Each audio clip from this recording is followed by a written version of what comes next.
Hadirin dan hadirat yang dirahmati oleh Allah Subhanahu wa taala. Alhamdulillah pada kesempatan kali ini kita dipertemukan kembali oleh Allah Subhanahu wa taala dalam rangka untuk saling mengingatkan, saling menasihati agar kita bisa bersabar dalam menjalani kehidupan ini dalam ketaatan kepada Allah Subhanahu wa taala. Salawat dan salam semoga tercurahkan selalu kepada junjungan kita Nabi Muhammad sallallahu alaihi wasallam dan juga kepada keluarganya serta seluruh sahabat beliau tanpa terkecuali. Topik yang akan kita bahas pada kesempatan kali ini adalah tentang problematika futur, yaitu atau kemalasan dalam beribadah. Ya. Tentunya ini problem dialami kita bersama, ya. Semua orang yang menjalani ketaatan kepada Allah Subhanahu wa taala pasti ada masa-masa di mana dia akan futur. Dia akan malas dalam beribadah. Ini bukan hanya menimpa orang-orang yang baru hijrah, ya, bahkan orang-orang yang sudah lama berhijrah, ya, juga mengalami hal tersebut, ya, mengalami hal di mana mereka ada masa-masa dia futur untuk malas beribadah. Bahkan terkadang kita dapati dalam sebagian hadis, sebagian sahabat juga mengalami hal tersebut. Nanti akan kita sebutkan dalilnya, ya, bahwasanya futur ini problem yang dialami oleh semua orang. Karena sebagaimana perkataan pepatah, dawamul hal minal muhal, ya, bahwasanya selalu dalam satu kondisi taat terus itu adalah perkara yang mustahil. Nabi SAW bersabda, istaqimu walan tuhsuh.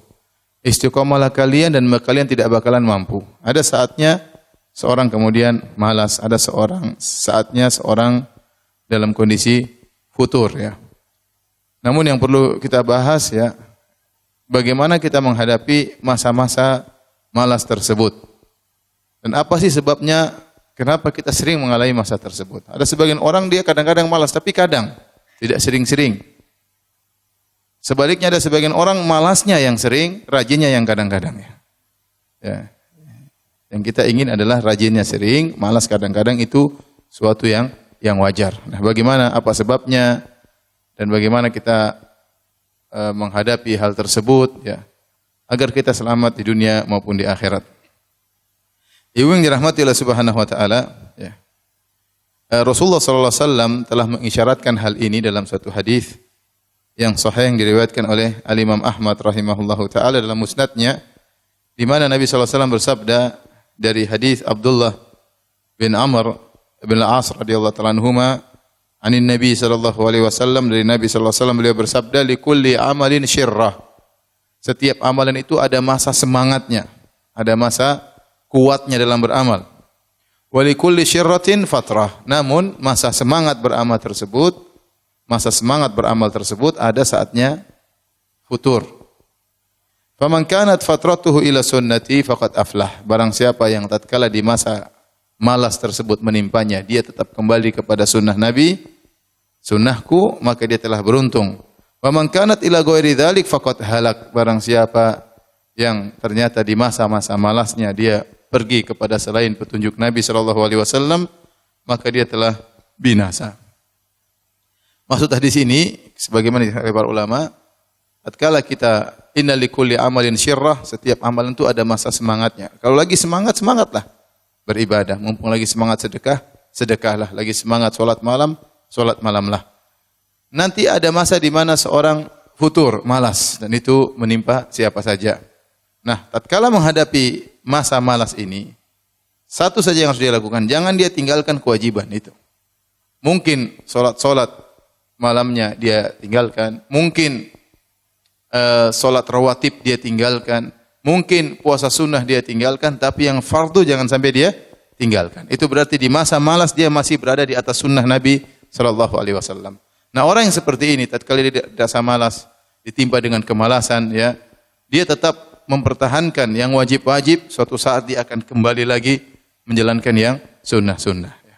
Karena namanya manusia, ada masa dia tidak selalu semangat, ada masa dia pun berhenti dari semangatnya. Oleh karenanya, seperti saya singgung di awal pengajian, hal ini juga dialami oleh sebagian sahabat. Al-Imam Muslim dalam sahihnya meriwayatkan dari Hanzalah Al-Usayyidi radhiyallahu taala anhu, seorang sahabat bernama Hanzalah Al-Usayyidi, dan dia termasuk kutab Rasulullah, termasuk sekretarisnya Nabi sallallahu alaihi wasallam yang ikut mencatat Al-Qur'an kalau wahyu turun kepada Nabi sallallahu alaihi wasallam. Hanzalah berkata, "Laqiyani Abu Bakar." Aku bertemu dengan Abu Bakar As-Siddiq radhiyallahu taala anhu. Faqala kaifa anta? Maka Abu Bakar bertanya, "Bagaimana kondisimu?" "Ya Hanzalah, wahai Hanzalah." Qala, aku berkata, "Nafaqa Hanzalah." Hanzalah telah melakukan kemunafikan. Abu Bakar berkata, "Subhanallah, ma taqul?" Apa yang kau katakan? Kenapa kau berkata kau terjerumus dalam kemunafikan? Qultu, Hanzalah berkata, "Nakunu 'inda Rasulillah sallallahu alaihi wasallam yudzakkiruna bin nar wal jannah hatta ka'anna ra'yu 'ain." Kita kalau lagi di sisi Nabi sallallahu alaihi wasallam, lantas Nabi mengingatkan kepada kita tentang surga dan neraka, seakan-akan kita melihat neraka dan surga tersebut secara langsung. Ya, jadi kalau di sisi Nabi iman kita naik. Kita dengar Nabi cerita tentang surga, tentang neraka, seakan-akan kita lihat langsung surga dan neraka tersebut. Fa idza kharajna min inda Rasulillah. Tetapi kalau kita pulang meninggalkan Nabi sallallahu alaihi wasallam, afasna al-azwaj wal aulad wad dhayiat, lantas di rumah kita interaksi dengan istri, dengan anak, dengan pekerjaan, ya. Fanasina katsiran, akhirnya kita lalai, banyak yang kita lupakan. Sehingga Hanzalah tatkala tidak di sisi Nabi merasa imannya lemah, tatkala di sisi Nabi sallallahu alaihi wasallam mendengarkan pengajian-pengajian maka dia merasa imannya tinggi. Itulah yang dia katakan nafaqa Hanzalah. Sungguhnya saya telah melakukan apa? Kemunafikan. Artinya dia merasa imannya kurang, itu adalah kemunafikan. Maka apa kata Abu Bakar? Fa wallahi inna lanalqa mithla hadza. Saya juga mengalami demikian seperti engkau alami. Fantalaqtu ana wa Abu Bakar, maka aku Hanzalah bersama Abu Bakar, kami pun pergi hatta dakhalna ala Rasulillah sallallahu alaihi wasallam, sampai kami bertemu dengan Rasulullah sallallahu alaihi wasallam. Qultu nafaqa Hanzalah ya Rasulullah. Aku berkata, wahai Rasulullah, sungguhnya Hanzalah telah melakukan kemunafikan. Maka Rasulullah SAW berkata, wa ma dzaka? Apa itu yang kau lakukan wahai Hanzalah? Maka Hanzalah berkata, ya Rasulullah, nakunu indaka tudzakkiruna bin nari wal jannah hatta ka'anna ra'yu ain. Kalau kami lagi berada di sisimu, di sisi Anda wahai Rasulullah, engkau ingatkan kami tentang surga dan neraka, seakan-akan kami melihat surga dan neraka. Fa idza kharajna min indik, tapi kalau kami sudah berpisah dari engkau, afasnal azwaj, kami berinteraksi dengan istri, wal aulad, dengan anak-anak, wal dhayiat, dengan pekerjaan, dengan kegiatan duniawi, nasina katsiran, maka banyak yang kami lupakan. Faqala Rasulullah SAW bersabda, walladzi nafsi biyadihi in law tadumuna ala ma takununa indi wa fi dzikri la safahatkumul malaikatu ala furushikum wa fi turuqikum. Kata Nabi, demi zat yang jiwaku berada di tangannya, seandainya kalian selalu berada di sisiku, selalu kalian mengingat surga dan neraka seperti melihat surga dan neraka, dan selalu mengingat Allah Subhanahu wa taala, tentu malaikat akan datang dan berjabat tangan dengan kalian, bahkan di tempat tidur kalian, bahkan di jalan-jalan kalian. Akan tetapi walakin ya Hanzalah sa'atan wa sa'atan, akan tetapi sesaat dan sesaat, sesaat dan sesaat, sesaat dan sesaat. Rasulullah ulang sampai 3 kali. Kata para ulama maksudnya ada saatnya kau semangat beribadah, ada saatnya kau rileks, ya, untuk semangat berikutnya. Jadi hadis ini menjelaskan bahwasanya namanya futur, ya, itu dialami oleh siapa saja, bahkan dialami oleh para sahabat. Tetapi menjadi masalah bagaimana menghadapi futur tersebut, masa futur tersebut. Ya, Rasulullah mengatakan sa'ah, ada saatnya kita semangat, ada saatnya kita rileks, ya. Jalan sama keluarga, jalan sama anak-anak, ada saatnya kita ngumpul sama kawan-kawan, bercanda, bergurau. Tapi bukan itu seterusnya. Kita rileks sebentar untuk semangat lagi. Itu maksudnya kata Nabi sallallahu alaihi wasallam. Tapi ini mau saya ingin menyampaikan bahwasanya kita semua mengalami problematika tersebut. Bahwasanya terkadang kita mengalami kemalasan. Namun kalau futur sudah menyerang dan berkepanjangan, ini yang jadi masalah besar. Menjadi masalah besar. Berarti tatkala kita mengalami futur, kita tidak berada di atas sunnah, tapi kita menghadapi futur tersebut dengan cara yang salah. Ya, dengan cara yang salah. Di antara tanda-tanda kita menghadapi futur dengan cara yang salah, misalnya hati kita menjadi keras, ya, hati kita menjadi keras. Sehingga kita sulit, ya, terenyuh, sulit meneteskan air mata tatkala kita membaca Al-Qur'an atau tatkala mendengar lantunan bacaan Al-Qur'an. Itu pertanda bahwasanya hati kita bermasalah. Hati kita bermasalah. Sebagaimana kata Utsman radhiyallahu taala anhu, ya, kalau seandainya kalian, ya, lau tahurat qulubukum, kalau hati kalian bersih, ma syabi'tum min kalami rabbikum, tentu kalian tidak akan merasa puas dengan membaca firman-firman Allah Subhanahu wa taala.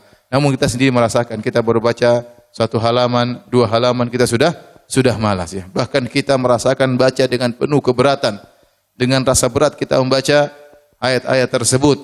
Padahal itu adalah, ya, asupan buat hati. Itu adalah, ya, untuk membuat hati kita menjadi tenteram. Namun kenyataannya hati kita keras, di antara buktinya kita sulit untuk menangis tatkala kita membaca ayat-ayat Allah Subhanahu wa taala. Kemudian di antara tanda bahwasanya kita menghadapi futur dengan cara yang salah, merasa berat melaksanakan ibadah secara umum. Mau salat duha rasanya malas banget, ya. Mau salat malam apalagi, ya. Padahal kita sudah berusaha meletakkan alarm di mana-mana, tapi semuanya kita matikan dan kita tidur kembali. Alhamdulillah, ya. Sehingga kita tidak salat malam.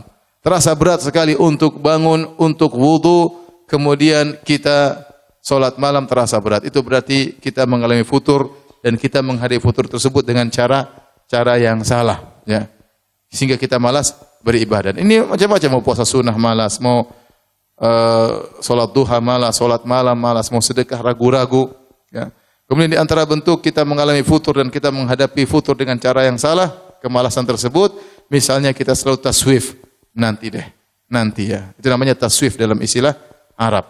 Sedikit-sedikit mau ini, nanti deh. Mau baca Quran, nanti malam deh. Malam tidur, ya. Mau malam baca Quran, besok pagi, ya. Seperti itu, kita nanti. Mau bersedekah, nanti deh.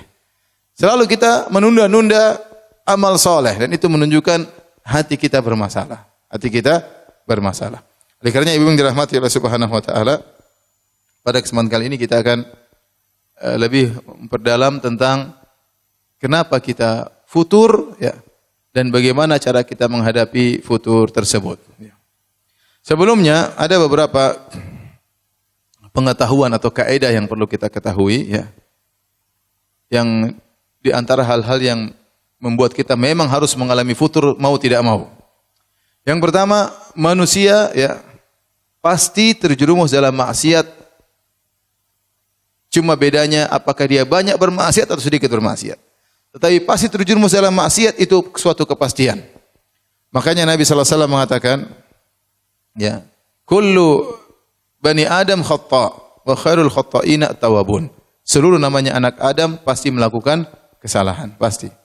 Dan sebaik-baik orang yang bersalah adalah yang bertaubat. Tadi saya sudah singgung juga hadisnya, istaqimu walan tuhsu, istiqomalah kalian tidak bakalan mampu. Siapapun orangnya, kecuali para nabi, Tapi selain para anbiya, ya, seperti kita modelnya, bagaimanapun kita berusaha untuk beriman, bertakwa, pasti kita kepleset suatu saat. Tinggal kita banyak kepleset atau tidak. Kalau kita sesekali kepleset, segera bertobat, maka itu orang baik. Tapi kalau terlalu banyak terpleset, maka berarti enggak beres, ya. Tetapi ingat bahwasanya manusia pasti dia melakukan kesalahan. Ini yang pertama. Yang kedua, kita harus sadar bahwasanya hati ini sangat mudah berubah. Hati ini sangat mudah berubah. Makanya dikatakan summiyal qalbu qalban litaqallubihi. Dikatakan hati dengan hati karena dalam bahasa Arab hati adalah qalb itu berubah-ubah, mudah berubah, ya. Terkadang begini, terkadang, dan kita merasakan hal tersebut. Betapa sering hati kita berubah, terkadang kita ikhlas, terkadang kita riya, terkadang kita sabar, terkadang kita enggak sabar, terkadang kita husnudzon, terkadang kita suudzon, terkadang kita memaafkan, terkadang kita dendam. Betapa mudah hati ini berubah. Terkadang bahkan di pagi hari kita ikhlas, sore harinya kita sudah riya. Ya. Terkadang di pagi hari kita maafkan, sorenya kita sudah dendam. Ya. Seperti itu, ya. Jadi hati ini sangat mudah berubah-ubah. Oleh karenanya dalam satu hadis Rasulullah SAW bersabda, la qalbu ibni Adam asra'u taqalluban minal qidir idza ijtama'at ghulyanan. Bahwasanya hati seorang anak Adam itu lebih cepat berubah daripada panci kalau sudah mendidih kan airnya bergejolak ya. Airnya mendidih sehingga bergejolak air tersebut, maka hati manusia lebih cepat berubah. Tatkala kita tahu hati mudah berubah, maka rawan untuk futur. Rawan untuk futur. Hari ini semangat, besok sudah malas. Minggu ini semangat, minggu depan sudah malas. 1 minggu semangat, 1 tahun malas, bahaya. Jadi ini isyarat bahwasanya demikianlah sifat atau tabiat daripada hati manusia sering berubah-ubah. Maka seorang jangan merasa pede dengan kondisi hatinya sekarang ini. Kenapa? Karena hatinya rawan untuk berubah pada kondisi yang lain. Ya, sangat rawan. Maka dia harus benar-benar memperhatikan hatinya. Kemudian di antara kaidah yang agung dalam kaidah Ahlussunnah wal Jamaah, bahwasanya al-iman yazid wa yanqus. Iman itu naik dan turun. Tidak ada namanya manusia imannya stabil terus. Tidak ada, kecuali mungkin malaikat, ya, kecuali mungkin para nabi. Adapun manusia seperti kita yang biasa, maka iman terkadang naik, terkadang turun. Naik kata para ulama yazid bi ta'ah. Iman itu naik dengan ketaatan, wa yanqus bil ma'siyah. Dan iman itu turun dengan apa? Kemaksiatan. Nah, kalau orang terjerumus dalam banyak kemaksiatan, imannya menurun. Dan kalau dia sudah imannya menurun, pasti dia akan ditimpa dengan futur yang luar biasa. Ya, rasa malas, rasa berat itu dia alami seluruhnya. Kenapa? Karena dia terlalu banyak maksiat kepada Allah Subhanahu wa taala. Apakah maksiat dengan pandangannya, apakah maksiat dengan pendengarannya, atau maksiat dengan lisannya. Tetapi kita semua merasakan bahwasanya iman terkadang naik, terkadang apa? Turun. Maka tatkala iman kita lagi turun, waspada. Jangan kita biarkan terus-menerus sehingga dia turun semakin habis dan kita biarkan saja enjoy dengan kemaksiatan yang kita lakukan. Baik. Inilah hal-hal poin-poin yang harus kita ketahui ya, sehingga kita tahu kondisi kita ini untuk futur sangat mudah ya, untuk futur sangat mudah. Maka kita senantiasa waspada ya dalam menghadapi tatkala kita sedang futur. Taib. Bagaimana cara kita untuk mengurangi futur atau tatkala kita mengalami futur, apa yang harus kita lakukan? Ada beberapa hal yang mungkin harus kita perhatikan agar kita tidak cepat futur, dan kalau kita futur kita segera memperbaiki diri kita ya. Yang pertama, ibu yang dirahmati Allah Subhanahu wa taala, yang pertama, beramal soleh sesuai dengan kemampuan. Ya. Sesuai dengan kemampuan. Jangan terlalu semangat berlebih-lebihan. Ya. Semangat terus mogok, berhenti. Ya. Tetapi berjalanlah semampunya, tetapi berkesinambungan. Itu yang sangat penting. Tatkala kita berkesinambungan, maka kita tidak mudah terjerumus dalam futur. Kenapa bisa kita lakukan? Tapi kalau kita semangat berlebihan, akhirnya kita terjungkal sendiri. Dan itu banyak saya lihat. Orang mungkin baru hijrah, orang mungkin baru semangat luar biasa, semangat tahu-tahu terjungkal. Entah berapa tahun kemudian kita enggak benar lagi tentang dirinya. Berapa tahun kemudian kita dengar lagi dia sudah tidak berdakwah. Berapa tahun kemudian kita sudah dengar lagi dia sudah tidak bersedekah. Berapa tahun kemudian kita dengar lagi dia sudah tidak ada pengajian di rumahnya, misalnya. Kenapa? Karena dia waktu semangat luar biasa berlebih-lebihan, imannya belum bisa sinkron dengan semangatnya. Sehingga saking semangatnya, kemudian dia mogok tiba-tiba. Dan itu bahaya. Ya. Oleh karenanya Nabi SAW bersabda, "Khudhu minal amali ma tutiqun." Kerjakanlah amal yang kalian mampu kerjakan. Fa inna Allah la yamallu hatta tamallu. Sungguhnya Allah tidak bosan sampai kalian yang bosan. Kemudian kata Nabi, "Wa ahabbu sholati ila Nabi sallallahu alaihi wasallam ma duwima alaihi wa in qallat." Dan salat yang paling disukai oleh Nabi SAW adalah yang paling kontinu meskipun sedikit. Ya. Dalam hadis kata Nabi SAW, "Ahabbul a'mali ila Allah adwamuha wa in qallat." Bahwasanya amalan yang paling dicintai oleh Allah adalah yang paling kontinu meskipun cuma apa? Sedikit. Kita tahu tidak semua ibu-ibu ya imannya tinggi kemudian semangat tiap hari saya baca 7 juz. Saya rasa enggak mampu ibu-ibu ya. Saya rasa enggak mampu ya. Saya aja belum tentu seperti itu bisa ya, dengan berbagai macam kesibukan ya. Jangan kita paksakan diri, saya pasang harus tiap hari 5 juz misalnya. Ya. Kita bukan anak pondok di pesantren ya. Kalau di pesantren terkadang 1 hari 10 juz bisa mereka. Kita masing-masing punya kegiatan, ibu-ibu juga banyak kegiatannya, bapak-bapak juga banyak kegiatannya. Kita lihat yang mungkin kita lakukan. Taruhlah setengah juz, oke, saya mampu insya Allah sebagai tahap awal. Maka continue. Ya. Jangan langsung semangat 3 juz tiap hari. Tahu-tahu 3 juz, terus tahu apa? KO. Ya. Habis itu enggak lagi ya. Enggak lagi baca Quran. Ya. Mulailah baca-baca yang lainnya. Dan itu terjadi ya. Dalam satu hadis, yadkhulun Nabi sallallahu alaihi wasallam dzata yaumin fil masjid. Satu hari Rasulullah SAW masuk ke masjid. Fa idza hablun mamdudun baina sariyatain. Tiba-tiba Nabi melihat ada tali yang terikat antara satu tiang dengan tiang masjid yang lainnya. Faqala ma hadzal hablu? Ini tali apa kata Nabi sallallahu alaihi wasallam?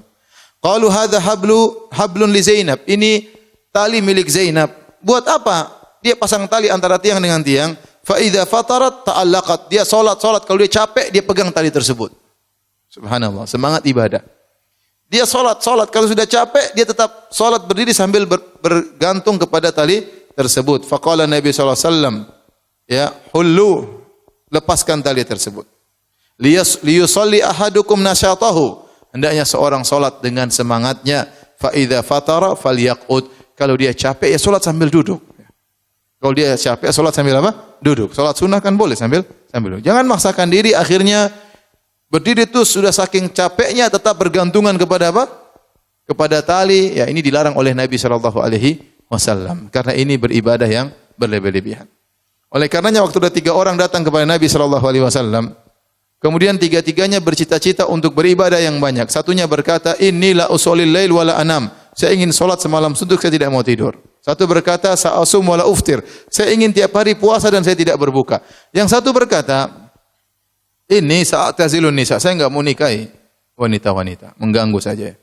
Akhirnya kata Nabi sallallahu alaihi wasallam, "Kamu yang ngomong begini, kamu yang ngomong begini, kata Nabi, "Inni la atqakum lillah wa akhsyakum." Aku adalah orang yang paling bertakwa kepada Allah dan yang paling takut kepada Allah. Walakinni usolli wa anam, tapi saya salat dan saya apa? Tidur. Wa asumu wa uftir, saya berpuasa dan saya berbuka. Wa atazawwajun nisa, dan saya menikahi para wanita. Faman raghiba an sunnati falaysa minni. Barang saya benci dengan sunnahku bukan dari golonganku. Jadi Nabi memberikan contoh ibadah sesuai dengan kemampuan masing-masing. Kita mungkin tatkala baca sejarah sahabat ibadahnya luar biasa, ya, itu dia imannya sudah tinggi. Kita jangan langsung tiba-tiba pengin niru dia. Kita enggak mampu. Ya. Kita pelan-pelan, semuanya perlu tahapan. Tahu-tahu baca, ada sahabat sholat 1 rakaat 30 juz. Saya ingin coba. Enggak bisa. Enggak bisa. Iman masih sangat pas-pasan ya. Kemudian pingin 1 rakaat 30 juz tidak mampu. Jadi maksud saya Islam itu logis dan Islam itu ada porsinya masing-masing. Ya makanya hadis yang masyhur tentang kisah Salman Al-Farisi waktu bertemu dengan Abu Darda. Salman mendatangi Abu Darda, ternyata Abu Darda tidak ada di rumah dan ada istrinya. Istrinya penampilannya tidak rapi, maka Salman bertanya, "Mana suamimu?" Kata istrinya, "Akhuka Abu Darda laisa lahu hajatun ila dunya." Sungguhnya Abu Darda, saudaramu tersebut tidak butuh dengan dunia. Artinya kawanmu itu tidak perhatian sama saya, istrinya. Akhirnya Salman menanti kedatangan Abu Darda. Ternyata Abu Darda sedang puasa. Kemudian Abu Darda hidangkan makanan kepada Salman. Kata Abu Darda, "Makan wahai Salman." Kata Salman radhiyallahu anhu, "Enggak. Saya tidak makan sampai kau makan juga." Kata Abu Darda, "Saya puasa." Kata Salman, "Buka puasamu baru kita makan bareng." Akhirnya mereka makan bareng. Kemudian di malam hari baru sepertiga malam pertama Abu Darda semangat ibadah, pingin salat malam. Kata Salman, "Belum, tidur dulu." Mungkin jam 10 atau jam 12 bangun lagi pingin salat. Kata Salman, "Belum, tidur dulu." Tatkala sudah sepertiga malam yang terakhir, maka Abu Darda dibangunkan oleh Salman untuk salat malam.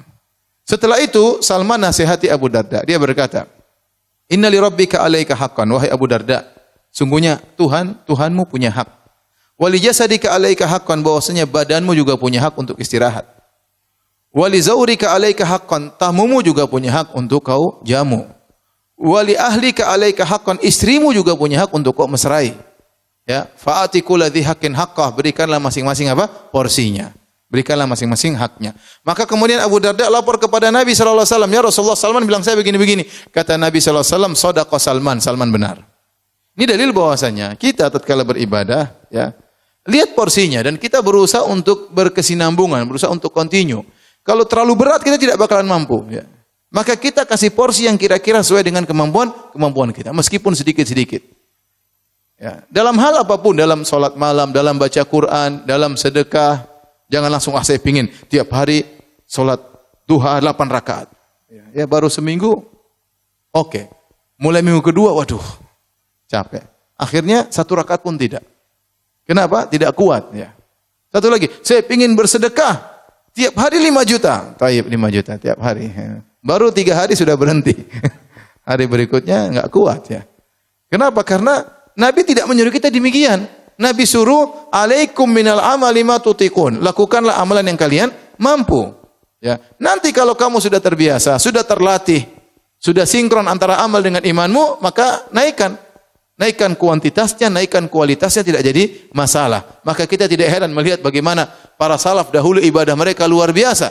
Lihatlah Abbad bin Bishr radhiyallahu taala anhu waktu dia salat, tahu-tahu kena anak panah di kakinya, kemudian keluar darah, dia tetap salat, melanjutkan salatnya. Kena anak panah kedua, dia tetap salat. Kena anak panah ketiga, dia tetap salat. Maka ditanya, kenapa kau tidak berhenti dari salatmu? Saya sedang baca surat Al-Kahfi. Saya tidak ingin berhenti di tengah jalan. Ya, itu lain ya. Tidak sama seperti kita, baru ada semut kita sudah gelisah. Repot ya. Jadi maksud saya seorang berusaha mencapai derajat yang tinggi tapi perlahan. Nah, kalau dia tidak melalui tahapan, sering futur. Sering futur. Baru hijrah langsung bikin pengajian tiap hari di rumahnya ya. Haram. Aduh, haram semua buyan, enggak usah pengajian. Ini pengajian bikin saya tidak bisa hidup, begini caranya. Ya. Kesini nggak boleh, kesana nggak boleh, jalan-jalan nggak boleh, beli ini nggak boleh, anu nggak boleh, udah buyar pengajian. Ya pelan-pelan ya, pelan-pelan. Iman kita nggak kuat, pelan-pelan. Rasulullah suruh apa? Bertahap. Karena kalau kita langsung semangat, terus-terusan, saya bukan ngajarin ibu malas-malas ya, enggak ya. Bukan berarti Ustadz bilang boleh malas-malasan, bukan malas-malasan, enggak. Tapi pelan-pelan, bertahap. Jangan langsung kenceng, voltase tinggi, akhirnya meledak, enggak kuat. Ya. Maka ini diantara hal yang membantu kita untuk bisa bertahan tidak futur, kita kerjakan ibadah sesuai dengan kemampuan. Kalau ada orang lihat satu ibu yang satu, masya Allah tiap hari bacuran nggak berhenti, ya sudah. Kita jangan dengki, kita bilang masya Allah, saya belum bisa seperti dia. Saya pingin seperti dia, saya nggak mampu. Pelan-pelan lah. Ya sudah, jangan langsung kita pingin seperti dia, semangat akhirnya kita terputus, futur, nggak kuat. Taib. Oleh karenanya Nabi SAW pernah bersabda, halakal mutanatti'un, celaka orang-orang yang berlebih-lebihan. Celaka orang-orang yang berlebih-lebihan. Tidak mampu, kemudian dia maksakan dirinya. Tapi di antara hal yang membantu kita untuk bisa, ya, tatkala sedang mengalami futur, kita bisa segera atasi, yaitu at-ta'ahud bil iman. Kita senantiasa memperhatikan kondisi iman kita, ya, iman kita. Ada perkataan indah dari Abu Darda radhiyallahu anhu, seorang sahabat. Abu Darda dia berkata, "Min fiqhil abdi an yata'ahada imanahu wa ma naqasa minhu." Di antara fikih, yaitu ilmunya seseorang, dia memperhatikan kondisi imannya, wa ma naqasa minhu, kapan imannya turun dia ngerti. Wa min fiqhil abdi an ya'lama ayasdadu huwa am yanqusu am yantaqisu. Maka di antara fikih, kefakihan seorang hamba, yaitu berarti dia berilmu, dia tahu imannya sedang naik atau imannya sedang turun. Kemudian Abu Darda juga berkata, wa min fiqhil abdi an ya'lam nazagati syaitan anna ta'tih. Di antara fikih seorang hamba, dia tahu kapan godaan syaitan menimpanya dan dari mana godaan syaitan itu menyerangnya. Ini sangat penting, ibu-ibu yang dirahmati Allah Subhanahu wa taala. Seorang tahu imannya sedang naik atau sedang turun. Dan itu dia bisa mengontrol. Contoh, dia datang ke pengajian, imannya naik. Oh, berarti bagus ke pengajian.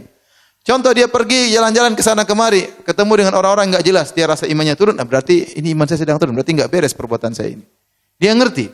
Bahkan lebih daripada itu, dia tahu an ya'lama nazaqati syaitan anna ta'ti, dia tahu kapan godaan syaitan bisa menimpanya, dari arah mana dia tergoda, dari arah mana imannya turun. Kita sebenarnya dikasih sinyal oleh Allah Subhanahu wa taala, dikasih sinyal. Tapi terkadang kita tidak pedulikan. Ya, tidak pedulikan. Ya, saya sering sampaikan, saya pernah ketika di Melbourne ada seorang yang bertanya, "Ya Ustaz, saya diundang buka puasa sama kawan-kawan lama saya. Terus kenapa? Tapi kawan-kawan itu dulu sering mabok sama saya. Dan biasanya kalau habis buka puasa kita mabok." Terus gimana? Saya bilang, "Ya janganlah." Ya. Jangan. Ya. Dia tahu bahwasanya setan datang dari situ. Kalau dia sudah kumpul sama teman-teman lamanya, dia akan tergoda sebagaimana yang mereka lakukan. Akhirnya dia benar-benar mabok bersama teman-temannya. Kita masing-masing tahu. Seorang tahu tatkala dia misalnya lagi ke tempat tertentu, imannya turun, maka jangan ke situ. Seorang tahu kalau dia bertemu dengan si fulanah kawan lamanya, dia akan terjebak dibawa kepada yang haram, maka jangan dia ketemu si fulanah tersebut.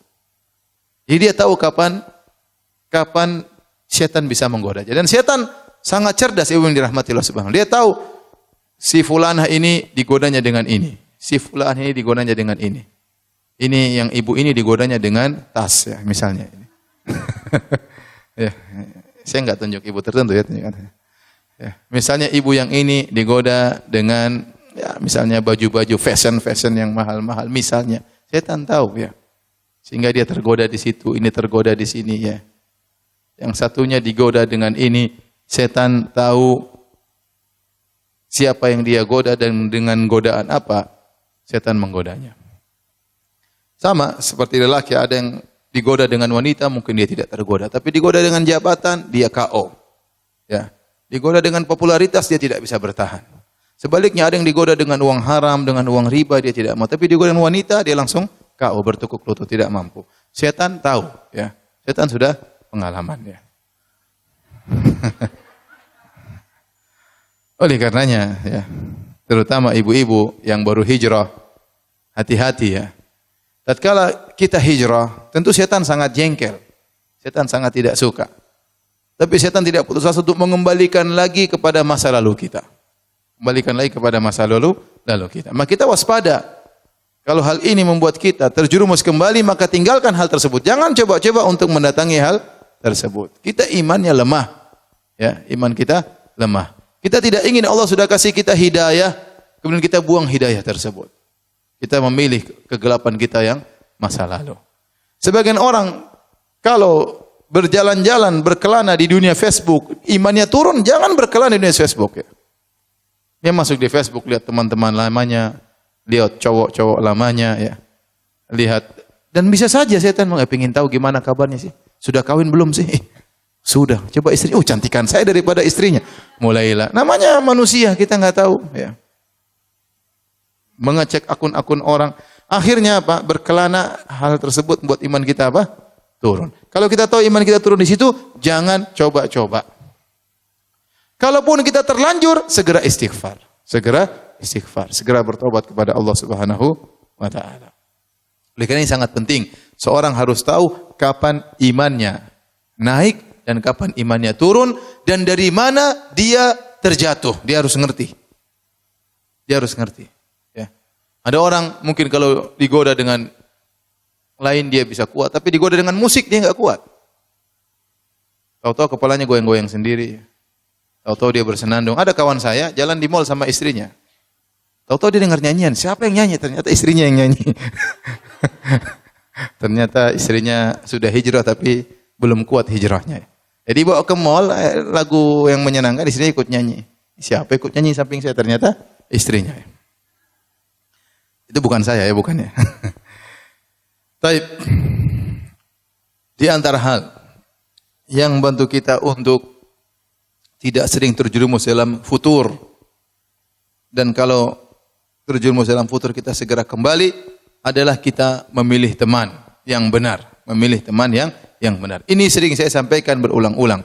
Bahwasanya pengaruh teman itu sangat luar biasa. Teman bisa merubah mindset cara kita berpikir. Teman bisa merubah pola hidup kita dalam menjalani kehidupan.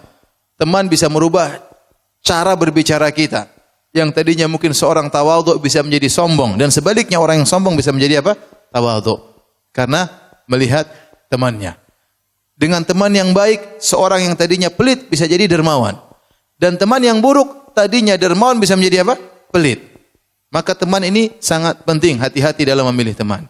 Kita kenal sama banyak orang enggak ada masalah, tapi untuk sahabat kita harus pilih-pilih. Tidak sembarang seorang kita jadikan sahabat dekat kita. Kita harus benar-benar memfilter. Kita harus benar-benar selektif. Ya, karena teman itu sangat mempengaruhi pola pikir kita. Dan ini benar ibu-ibu yang dirahmati oleh Allah Subhanahu wa taala. Maka waspada ya. Ya. Ada seorang misalnya miskin bergaul sama orang kaya. Orang kayanya ngomong tinggi-tinggi terus. Ini si miskin akhirnya ngomong juga apa? Tinggi-tinggi. Dia lupa dirinya, bosnya dirinya apa? Miskin. Dan ini terjadi. Akhirnya dia pulang bawa penderitaan buat suaminya. Ngomongnya gara-gara salah bergaul. Gara-gara salah bergaul. Tetapi seorang yang misalnya kaya, sombong, bergaul dengan orang yang mungkin sederhana, kemudian lihat kesederhanaannya, maka mungkin bisa turun kesombongannya. Maka di antara penyesalan yang diucapkan oleh orang-orang yang masuk neraka jahanam adalah menyesal karena salah bergaul. Kata Allah Subhanahu wa taala, "Wa yauma ya'addu adh-dhalimu 'ala yadayhi yaqulu ya laitani ittakhadhtu ma'ar rasuli sabila." Hari di mana tatkala orang yang zalim menggigit kedua tangannya sebagai bentuk penyesalan dan dia berkata seandainya dahulu saya mengikuti jalannya Rasulullah sallallahu alaihi wasallam, ya wailata laitani lam attakhidh fulanan khalila. Seandainya dahulu saya tidak menjadikan si fulan sebagai kawanku, laqad adallani 'ani dzikri. Dia telah membuat saya lalai dari mengingat Allah Subhanahu wa taala. Ya benar, ketemu kawan main terus kerjanya. Ketemu kawan misalnya laki-laki, ketemu kawan hobinya bola, sudah. Ikuti bola, berita ini, berita terus enggak berhenti, namanya bola enggak pernah berhenti. Akhirnya waktunya habis tentang apa? Bola. Ibu juga demikian, hati ketemu dengan seorang ibu bicaranya fashion terus enggak berhenti, aduh. Ya, meskipun kita punya uang banyak, bukan itu pembicaraan kita. Apalagi kalau enggak punya uang ya. Bicara ini merek anu. Ya, kita semua ibu-ibu butuh baju, oke, tapi bukan itu pembicaraan kita setiap hari. Kecuali ibu pedagang yang lain cerita. Tapi kalau jadi mau saya ya, jangan sampai kita salah bergaul, akhirnya cara berpikir kita berubah. Ya. Kita bergaul sama orang suka gibah, kita akan jadi tukang gibah. Karena namanya persahabatan itu pasti ada sinkronisasi. Ini sering saya sampaikan. As-sahibu sahib, sahabat pasti menggeret. Pasti terjadi proses sinkronisasi. Kalau kita yang enggak berubah menjadi dia yang berubah menjadi seperti kita. Pasti ada penyesuaian, adaptasi antara satu dengan yang lainnya. Maka hati-hati, jangan sampai kita salah bergaul. Makanya Nabi dahulu disuruh oleh Allah bergaul dengan orang miskin. Nabi dahulu disuruh oleh Allah bergaul dengan orang miskin. Kata Allah Subhanahu wa taala, "Wasbir nafsaka ma'al ladzina yad'una rabbahum bil ghadati wal asyrin wajha, wa la ta'du aynaka anhum turidu zinatal hayatid dunya." Kata Allah Subhanahu wa taala dalam surat Al-Kahfi, sabarkanlah dirimu wahai Muhammad bersama orang-orang yang berdoa kepada Rabb mereka di pagi hari dan di petang hari, yang mereka berharap wajah Allah Subhanahu wa taala. Jangan kau panjangkan pandanganmu ya dari orang-orang miskin tersebut kepada orang-orang yang kaya, kau hanya menghendaki kehidupan dunia. Jadi kita ini bergaul sama orang yang ingatan kita dengan akhirat. Ya. Ya. Kita bergaul ada yang mungkin sederajat dengan kita secara ekonomi. Tidak apa-apa kita bergaul dengan orang lebih daripada kita. Dan kita punya teman juga yang miskin. Agar kita bisa seimbang. Ya. Kita bergaul dengan atas-atas terus, akhirnya kita lupa bahwasanya dunia ini seakan-akan kita pegang selama-lamanya. Kita lupa bahwasanya dunia akan pergi. Dunia akan pergi. Akhirnya terkadang kita lupa bersyukur. Tapi kalau kita bergaul sama orang miskin, kita bersyukur kepada Allah Subhanahu wa taala. Ya, kita mungkin bisa membantu dia. Jadi maksud saya, hati-hati dalam bergaul ya. Kalau salah bergaul berbahaya. Oleh karenanya terutama kepada orang yang baru-baru berhijrah, hati-hati dengan komunitas lama. Tatkala kisah yang ma'ruf tentang pembunuh 100 nyawa yang dia sudah membunuh 99 nyawa, dia datang kepada orang yang dianggap alim, dia berkata, "Wahai fulan, sungguhnya saya telah membunuh 99 nyawa. Apakah saya masih bisa bertobat?" Kata orang tersebut, "Tidak bisa. Kau tidak mungkin diterima tobatmu." Maka orang ini pun marah dan dia pun sembelih lagi orang tersebut, lengkaplah dia bunuh 100 orang. Setelah itu dia mencari lagi orang yang alim, dia ketemu dengan orang yang alim, dia bertanya, "Ya fulan, apakah Allah masih bisa menerima tobatku?" Kata orang alim tersebut, "Bisa. Tapi syaratnya kau harus pergi meninggalkan komunitasmu dan pergilah ke kampung yang lain, beribadahlah kepada Allah dengan orang-orang di sana." Maka kemudian dia berjalan meninggalkan kampungnya menuju kampung yang lain. Di tengah perjalanan belum sampai ke kampung tersebut dia meninggal dunia. Akhirnya datang malaikat rahmat, malaikat azab mengukur, ternyata jarak dia menuju kampung yang baik tersebut lebih dekat, akhirnya dia diampuni dan dimasukkan dalam surga. Tapi ini isyarat bahwasanya kalau Anda ingin benar-benar hijrah, Anda ingin benar bertobat, tinggalkan komunitas yang lama. Kalau Anda ingin benar-benar berhijrah.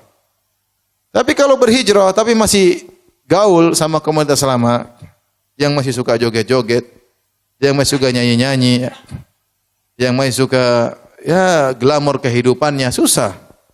Anda hijrahnya tidak akan sempurna. Dan suatu saat Anda akan bisa kembali lagi. Dan orang yang baru berhijrah benar-benar diintai oleh syaitan. Syaitan ingin mengembalikan dia lagi. Syaitan ingin mengembalikan dia lagi. Jika antum hijrah, Anda anti hijrah, serius. Hijrah, jadi insya Allah kasih kawan-kawan yang lain. Yang bisa kita enjoy dalam bergaul, enjoy dalam bersahabat, alhamdulillah. Dan insya Allah Allah berikan kelezatan yang lebih daripada komunitas yang lama. Tetapi kalau kita ternyata hijrahnya ragu-ragu, masih sering gaul sama komunitas lama, maka sangat mudah kita kembali lagi. Ustaz, apa kita harus putuskan hubungan sama komunitas lama? Jawabannya tidak. Tetapi bergaul sekedarnya. Sekedarnya boleh. Kita tetap say hello, mungkin masih di grup. Tapi kalau ternyata memang benar-benar mengganggu, kita harus tinggalkan mereka karena Allah Subhanahu wa taala. Kalau tidak, maka suatu saat kita akan kembali lagi atau hijrah kita akan ragu-ragu, ya. Saya ingatkan kepada mungkin sebagian orang, ya saya tidak tahu hadir di sini atau yang lainnya, yang mungkin sebelumnya berada dalam dunia artis, dunia ketenaran, kemudian dia berhijrah, ya. Terkadang dalam hatinya masih ada syahwat ingin tenar, ingin tetap terkenal, tetap disanjung orang, buang itu semua. Anda ingin hijrah, buang itu semua. Ya.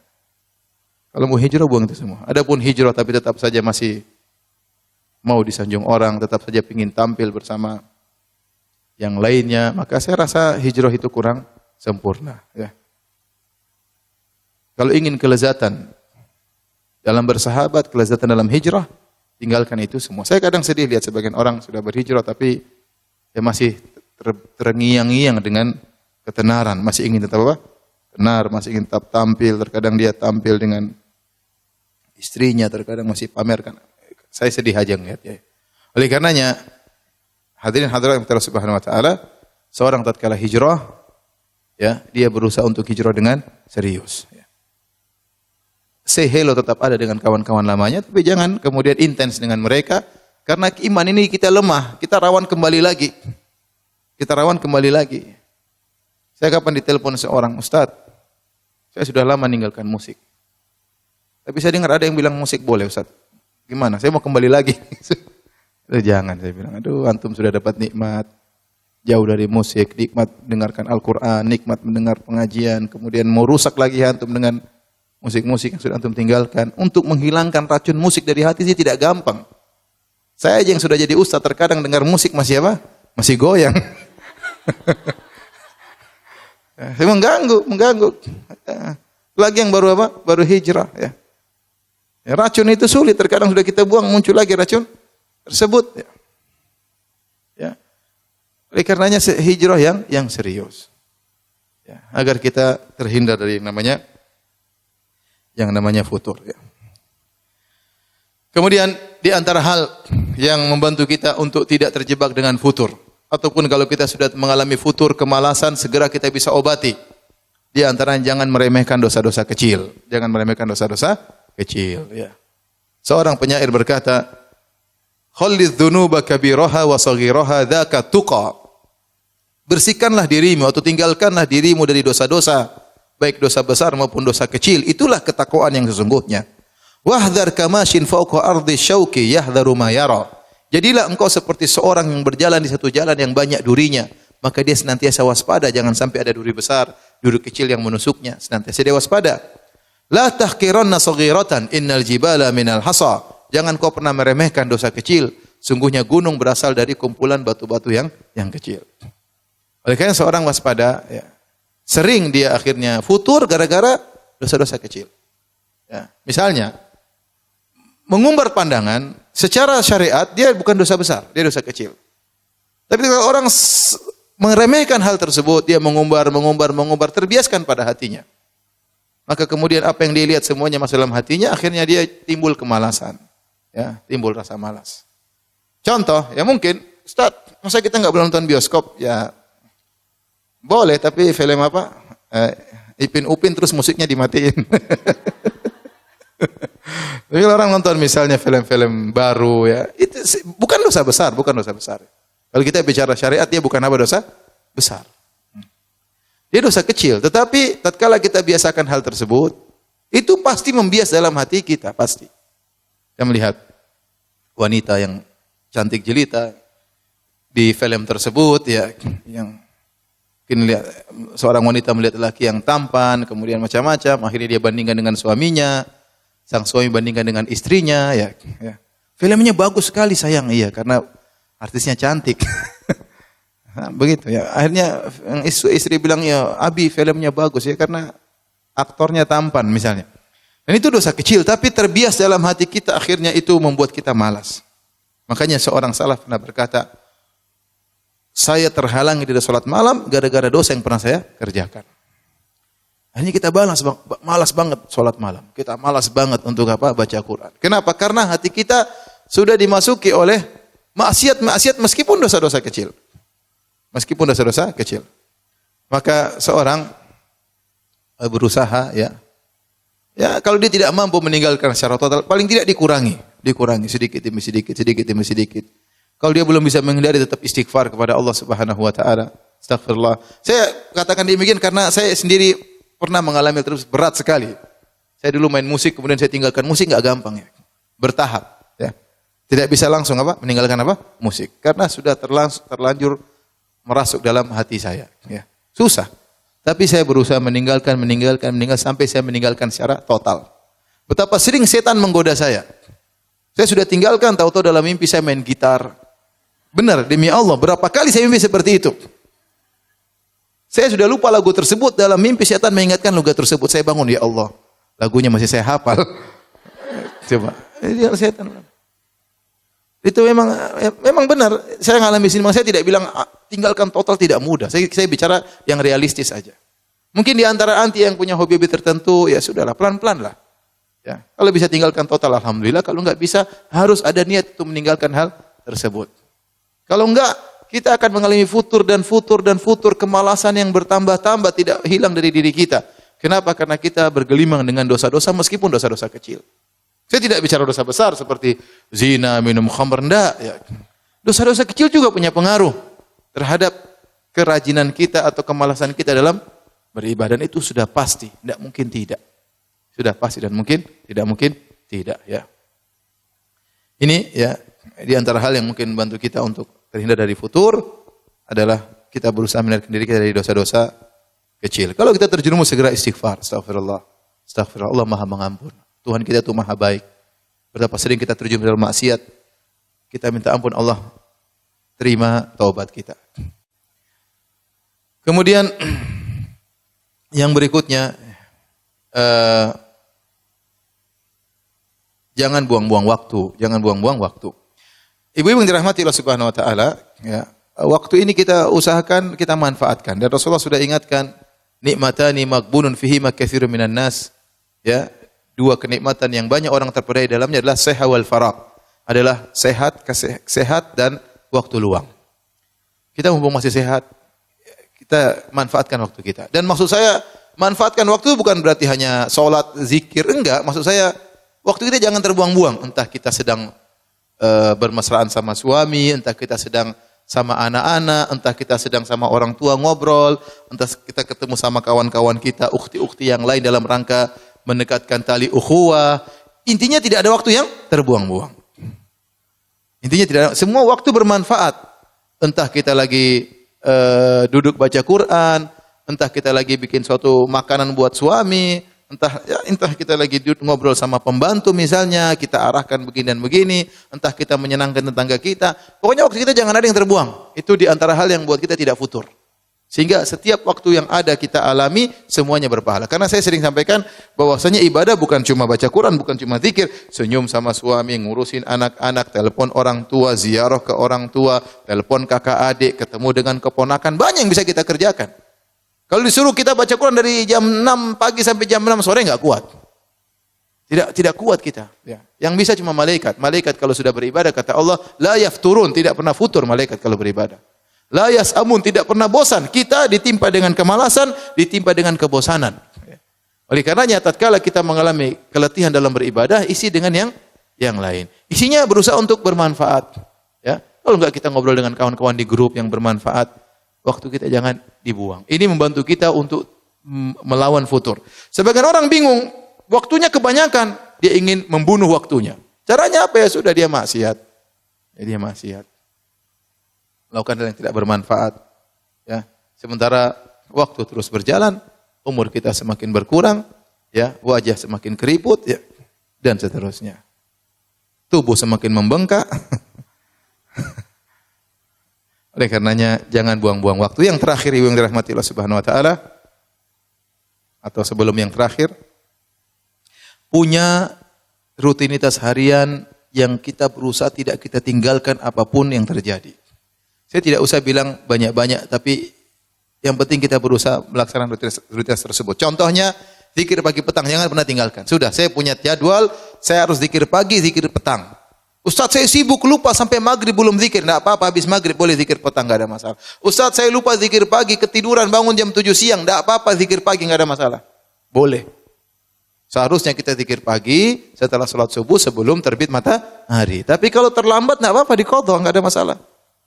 Sama, seharusnya kita zikir malam atau zikir petang, kalau bisa sebelum maghrib. Dan ada sebagian yang setelah maghrib. Tetapi seandainya kita lupa pada isya baru ingat, tidak ada masalah, kita zikir petang, tidak ada masalah. Ini namanya wirid harian, jangan kita tinggalkan. Ya.